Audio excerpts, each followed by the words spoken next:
Ciao a tutti e benvenuti in un nuovo video. Oggi vedremo la zona di comfort e come superare la zona di comfort.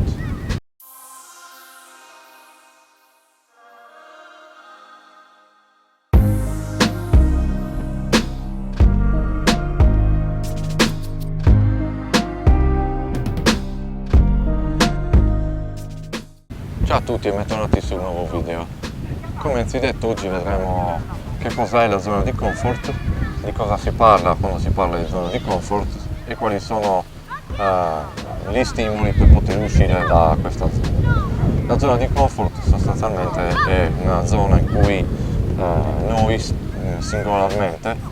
ci troviamo a fare delle cose in modo semplice, quindi ci troviamo sostanzialmente al sicuro.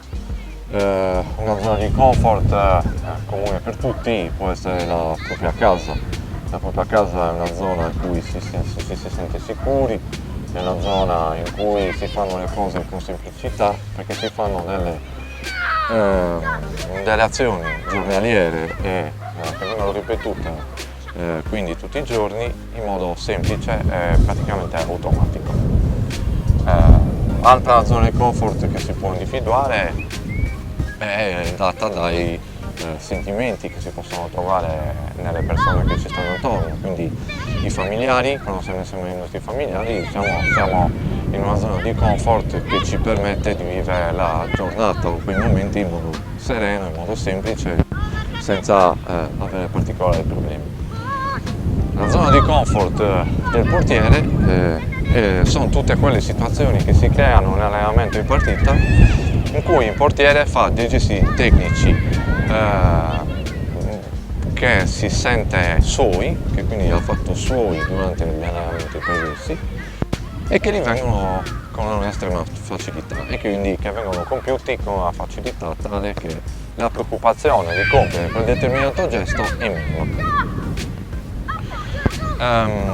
Dobbiamo cercare durante gli allenamenti di superare questa zona di comfort, dobbiamo cercare di stimolare il portiere e uscire fuori da questa zona di comfort.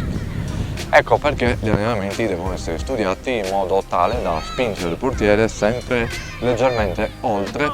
quello che sa fare, quindi oltre quello che è la zona di comfort proprio del gesto tecnico che stiamo allenando.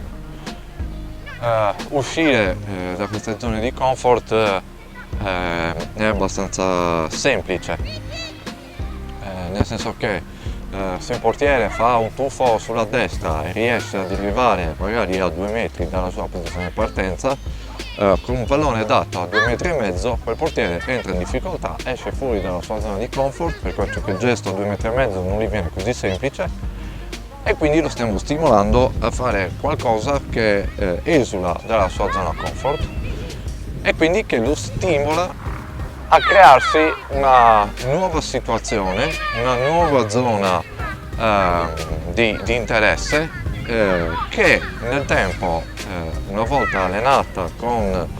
diverse ripetizioni, quindi con l'attenzione necessaria perché quel gesto diventi proprio del portiere,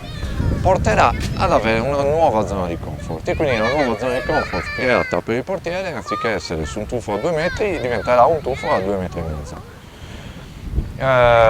Diciamo che è abbastanza semplice uscire dalla zona di comfort perché ogni pallone che diventa difficile per il portiere è evidente quando un pallone diventa difficile per il nostro ragazzo che stiamo allenando o per un portiere che sta facendo una partita. Ogni volta che un pallone diventa difficile evidentemente il portiere sta uscendo fuori dalla zona di comfort. Abbiamo però un problema nello sviluppare gli allenamenti, nell'uscire fuori da questa zona, è che è quello che se si esce troppo da questa zona di comfort e quindi i movimenti che si propongono al portiere, i gesti tecnici che vengono spinti oltre a quello che il portiere riesce a fare, possono creare dell'insoddisfazione. Cioè se io a un ragazzo di 8-10 anni propongo, quindi a un suo bambino di 8-10 anni propongo un pallone su una porta di queste dimensioni sempre fil di palo, quell'allenamento è sicuramente fuori dalla zona di comfort del portiere, ma non è adeguato al tipo di allenamento che deve essere presentato a un portiere di quell'età. e quindi diventa demotivante, non diventa allenante. Quindi diciamo che nel preparare gli allenamenti e nell'uscire da questa zona di comfort dobbiamo pensare a delle esercitazioni e all'aumentare il gesto tecnico del portiere in relazione a quello che è la zona di comfort di ciascun portiere che alleniamo. Ogni portiere avrà una zona di comfort diversa dall'altro, ogni portiere avrà delle gestualità più o meno acquisite, quindi la facilità più o meno accentuata di fare certe parate, bloccare certi palloni, eseguire certe uscite rispetto ad altri, per cui dovremo cercare di allenare ciascun portiere poco al di là della sua zona comfort. È impensabile nello stesso tempo però pensare che in un allenamento dove ci sono presenti magari 3-4 ragazzi che dobbiamo allenare contemporaneamente si possa cambiare tipo di allenamento o distanza del pallone dal portiere ogni volta che si cambia ragazzo, quindi ogni volta che a rotazione il portiere viene si presenta a fare l'esercizio, noi dovremo cambiare distanza della palla, velocità della palla, approccio nostro rispetto al nostro ragazzo, che diventa difficile, quindi bisogna cercare di trovare un esercizio comune a tutti i ragazzi che si allenano per quanto possibile, in modo che i palloni che si danno, gli esercizi che si propongono siano leggermente al di fuori della zona comfort di ciascuno dei portieri, così da creare un allenamento costruttivo per ciascun ragazzo, pur facendo degli esercizi cumulativi per tutti i nostri portieri. Nel provare a far uscire il ragazzo dalla zona di comfort abbiamo un problema che personalmente definisco che è quella che è la zona di comfort del forse. Questa zona di comfort del forse è quella sensazione che ogni portiere vive nella sua vita calcistica, che lo mette in dubbio sulla riuscita o meno del gesto tecnico che va a fare per poter intercettare la palla. Effettuare il gesto tecnico anche in modo corretto non vuol dire sempre riuscire a evitare un gol o riuscire a intercettare la palla in modo corretto. Vuol dire darsi più possibilità, massima possibilità di andare su quel pallone a intercettarlo o a fare la parata. Ci sono dei momenti in cui i nostri ragazzi e i portieri hanno quel dubbio sulla riuscita o meno del gesto tecnico e quindi della riuscita alla parata, e su quel dubbio a volte si crea questa zona di comfort del forse, cioè il portiere per non vedere se il suo gesto tecnico può avere successo o meno su un determinato pallone lanciato, evita di fare l'intervento. Questa è una zona di comfort che va superata indubbiamente, perché gli allenamenti sono fatti proprio per non porci dei limiti, superare quelle che sono le nostre capacità e cercare di spingerci oltre. E questa è una cosa importante da far capire ai ragazzi. Dobbiamo cercare di eliminare ogni qualvolta si presenta in modo definitivo questa zona di comfort del forse, dove il portiere per paura di avere l'insuccesso e quindi di subire il gol, oppure magari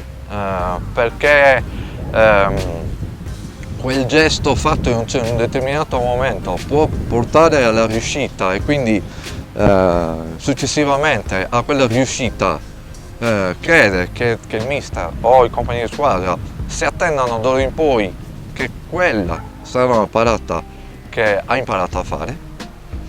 In questi due casi il portiere può entrare in questo limbo della zona di comfort del forse, dove si autoimpone di non effettuare il gesto tecnico. Il non effettuare il gesto tecnico sia che riesca a intervenire sia che non riesca a intervenire, è comunque un'esperienza mancata. Non dobbiamo far mancare ai nostri ragazzi dell'esperienza, per cui cerchiamo di eliminare questa zona ogni volta che si presenta, spingendo il ragazzo a eseguire quei gesti, magari stimolandoli con una progressione successiva, e quindi facendo l'esempio di una parata, partendo dalla palla vicina per arrivare man mano sempre a una palla sempre più lontana, e quindi ampliare con più step successivi quella zona di comfort ed evitare che il ragazzo abbia il dubbio sul fare l'intervento. Una cosa che ci aiuta nel preparare questi esercizi e quindi nel creare delle situazioni per cui ampliare questa zona comfort dei nostri ragazzi è responsabilizzarli. Ma per la parte di responsabilizzazione dei portieri vi presenterò un altro video. Per cui per ora, se questo video vi è piaciuto, lasciate un like, iscrivetevi al canale e vi auguro un buon allenamento.